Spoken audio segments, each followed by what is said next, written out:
বিসমিল্লাহিররহমানিররহিম। আসসালামু আলাইকুম। প্রথমে আমরা অ্যাকাউন্টটাকে লগইন করে নিব। ঠিক আছে? লগইন করে নেওয়ার পরে আমরা এটার কিভাবে টিকেট কোন জায়গাতে গেলে আমরা রিফান্ড করতে পারবো সেই বিষয়টা দেখব। প্রথমে আমরা এটাতে মাই টিকেটসে যাব। মাই টিকেটসে যাওয়ার পরে এখানে upcoming tickets and past tickets লেখা আছে। আমরা পাস্ট টিকেটসে যাব। দেখেন এখানে আমি হচ্ছে 20 জুলাই একটা টিকেট কেটেছিলাম 21 তারিখের জন্য। তো এই টিকেটটা আমরা ক্যান্সেল করব। দেখেন অলরেডি এখানে ক্যান্সেল টিকেট লিখা আছে। তো আমরা ক্যান্সেল টিকেটসে ক্লিক করলাম। এখন এটা আমরা জাস্ট ক্যান্সেল কনফার্ম করে দেব। ক্যান্সেল কনফার্ম করলাম। এখন একটা ওটিপি আসবে। জাস্ট ওটিপিটা আমরা এখানে বসায় দেব।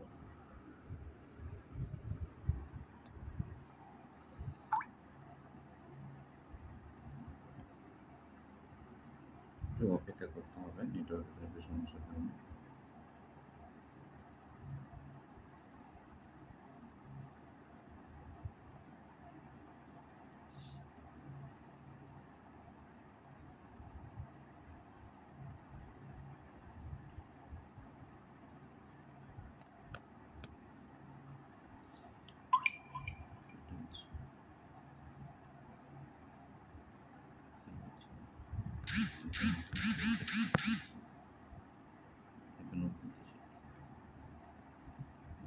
ওটিপিটা পেয়ে গেছি।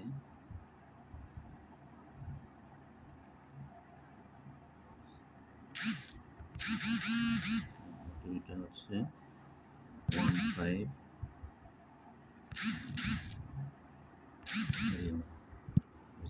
করে দিলাম। রিফান্ড প্রসেস ওকে সাবমিট হয়ে গেছে। বের হয়ে চলে আসবে।